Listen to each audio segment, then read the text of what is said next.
देखिए, अब हर देश का regulatory system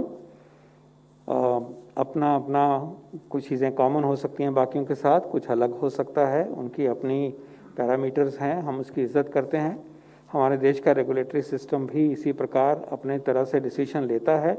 scientific framework same होता है, लेकिन नुआंसिंग उसकी जो है वो कॉन्टेक्स्ट के हिसाब से होती है। जैसे हम लोग भी ट्रायल मांग रहे अभी तक जो वैक्सीन बच्चों के लिए लगे हैं, वो एक ज़रूरत उसकी थी कि हमारी कंपनीज बनाती हैं जब हमारे इस कॉन्टेक्स्ट में, इस एरिया में हमारे बच्चों पे उनके न्यूट्रिशनल स्टेटस, उनका जेनेटिक बैकग्राउंड और इन सब को होते होते क्या वो इफ़ेक्टिव हैं कि नहीं है। क्योंकि इफ़ेक्ट ऑफ सर्टन वैक्सीन से रोटा वायरस जो डायरिया को प्रोटेक्ट करता है वो वेरी कर जाता है कि गट फ्लोरा क्या होता है, न्यूट्रिशन क्या है।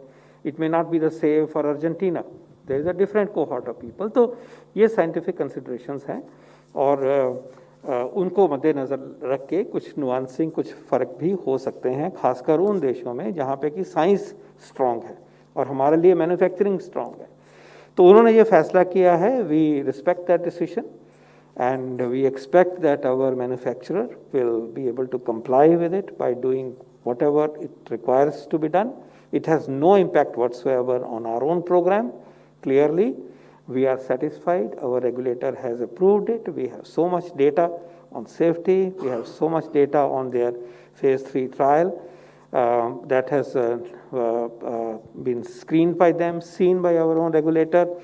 और मुझे बताया जा रहा है कि उनकी जो फेज़ 3 की पब्लिकेशन है वो किसी भी वक्त अगले 7-8 दिन में हो जाएगी, जो कि बियॉन्ड वो है जो डेटा DCGI के साथ शेयर करके उनको लाइसेंशियर मिला था।